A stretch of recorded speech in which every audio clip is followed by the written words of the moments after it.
Hello boss, ये इतना आसान नहीं है। हम बहुत करीब हैं। आपको एंट्री मारनी ही होगी, प्लीज बॉस।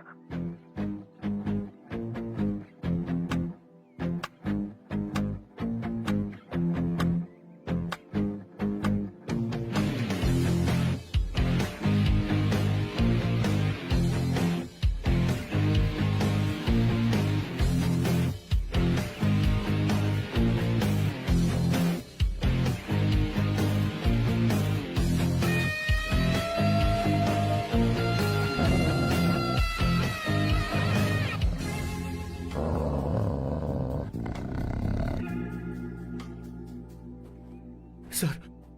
Kishore, sir. वो हमें यहां से जाने नहीं देगा। तो क्या करें सर? यहां से निकलने का एक ही रास्ता है। कौन सा रास्ता? मैं सिर्फ 3 तक गिनूंगा। ठीक है। तुम उस रास्ते से नहीं भागना। बॉस, साथ में जाएंगे, वो बहुत खतरनाक है बॉस। जैसे ही तुम उस रास्ते से भागोगे, हाँ? मैं दूसरे रास्ते से भागूंगा। ओह, फिर ये मेरा पीछा करेगा। Distraction strategy super boss. पर आपका क्या होगा बॉस? किशोर बॉस, तुम अभी जवान हो। हाँ। तुम्हारा एक सुनहरा भविष्य है। तुमने अभी तक अपनी गन तक नहीं चलाई। गन तो मेरे पास है भी नहीं। ओह, आप बिल्कुल सही कह रहे हैं बॉस। लेकिन बॉस, मैं आपके लिए अपनी जान भी दे सकता हूँ बॉस। किशोर, ये वक्त इमोशनल होने का नहीं है। सर, ठीक है। 1 2 3 4 5 6। Please wait boss.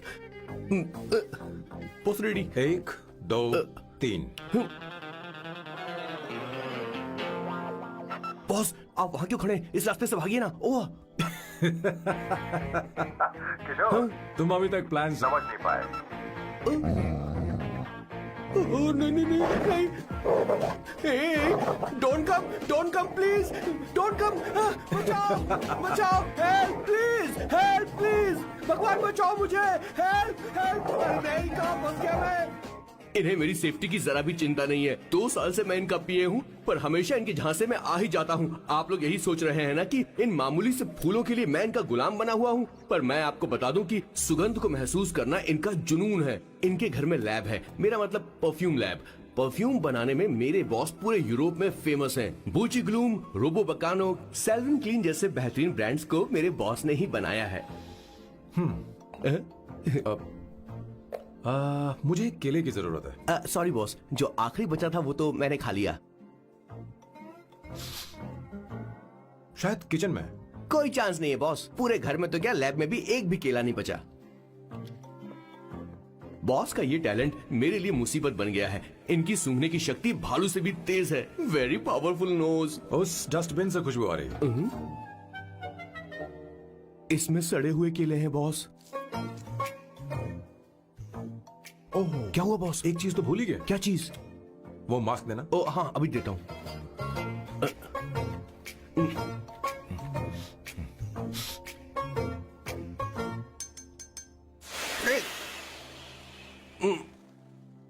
आपने मुझे पहले क्यों नहीं बताया बॉस? बॉस का ये स्पेशल टैलेंट कभी कभी बहुत बड़ी प्रॉब्लम खड़ी कर देता है। फैंटास्टिक! ये खुशबू के प्रेमी हैं और हमेशा गंदी बदबू से दूर भागते हैं। बॉस, क्या हुआ बॉस? क्या हुआ? अरे, आसपास कोई मछली पका रहा है। बॉस, यहाँ कई किलोमीटर तक इंसान तो क्या घर भी नहीं है। शायद ये बदबू किसी दूसरे शहर क्या? से आ रही है। अब आप दूसरे शहर की बदबू भी सूंघने लग गए बॉस। रुकिए, मैं कुछ लेकर आता हूँ। हाँ, मास्क लेकर आता हूँ। मेरे बॉस की एक और खासियत है, इन्हें सब कुछ वेल मैनेज चाहिए। घर में फर्नीचर से लेकर तकिया तक सब कुछ सेट होना चाहिए, उनकी अपनी अपनी जगह पर। खाने पीने के मामले में भी इन्हें सफाई बहुत पसंद है। अगर प्लेट में जरा सी भी गंदगी हो तो खाना इनके गले से उतरता नहीं है। इसीलिए मेरे बॉस हमेशा डिस्पोजेबल प्लेट और कप का इस्तेमाल करते हैं। इनकी लाइफ में हर चीज यूज एंड थ्रो है। वैसे तो मेरे बॉस 1 नंबर के सनकी है, पर इनका दिल बहुत अच्छा है। बॉस की कहानी से पहले आपको इनके दादाजी के बारे में कुछ जानना पड़ेगा। तो चलिए फ्लैशबैक में। 1928 में एक अंग्रेज भारत से कुछ मजदूर ब्रिटिश ले गए ताकि वो वहाँ पर एक बेकार सा पुल बना सकें। उन्हीं में से एक थे मेरे बॉस के दादाजी। आते समय उस शिप के कैप्टन की मौत हो गई। वैसे वो कैप्टन बहुत ही बदमाश था। सारे हिंदुस्तानियों ने अंग्रेजों को जहाज से नीचे फेंक दिया और फिर वो जहाज इंग्लैंड जाने के बजाय सीधे पहुंच गया पोर्चुगल। और उन लोगों ने उस जहाज को रिश्वत के तौर पे दे दिया वहाँ की लोकल गवर्नमेंट को। और उसके बदले उन हिंदुस्तानियों को उपहार के तौर पर एक जमीन दी गई जिसका नाम था कैसेंड्रा।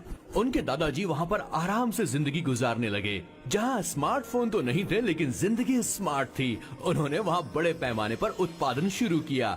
अपने सारे रिश्तेदारों को उन्होंने कैसेंड्रा में बुला लिया और धीरे धीरे वहाँ की आबादी भी बढ़ने लगी। जहाँ पहले आबादी 752 थी, वो बढ़कर अब 36,000 तक पहुँच गई थी। और धीरे धीरे वहाँ पर एक छोटा सा हिंदुस्तान बस गया और वो लोग बातचीत में पुरानी हिंदी भाषा का प्रयोग करते थे, जैसे कि ब्रेकफास्ट को अल्पाहार, गुड आफ्टरनून को शुभ मध्य वेला और गुड मॉर्निंग बन गया शुभ दिन। मैं यहाँ पर पिछले 2 सालों से रह रहा हूँ, लेकिन इनकी भाषा मेरे पल्ले तो बिल्कुल नहीं पड़ती। फिर भी मैं इस भाषा को समझने की पूरी कोशिश करता हूँ। This is the brief history of 1928 Hindi first batch of Cassandra. मेरे बॉस की पूरी कहानी अलग हुई होती अगर उनके दादाजी उस जहाज में नहीं होते, तो फिर क्या होता? सर मैंने तो अब डिसाइड कर ही लिया है, मैं अब शादी करूंगा तो किसी पोर्चुगल लड़की से ही करूंगा। क्या है कि इंडियन लड़कियां थोड़ी सी बेवकूफ होती हैं सर। क्या है कि पिछले 2 साल से मैं यहाँ पर हूँ और यहाँ के लोगों से घुल मिल गया हूँ। यहाँ के लोग बहुत अच्छे हैं सर। वैसे मेल जोल करना एक कला है सर। ये कला हर किसी के पास नहीं होती है सर, किसी के पास। जरा उधर देख। सर वो दिखने में इंडियन लग रही है ना? हाँ सर। मैंने इसे पहले कभी नहीं देखा। और मैंने पहले कभी आपको किसी लड़की को देखते हुए नहीं देखा सर।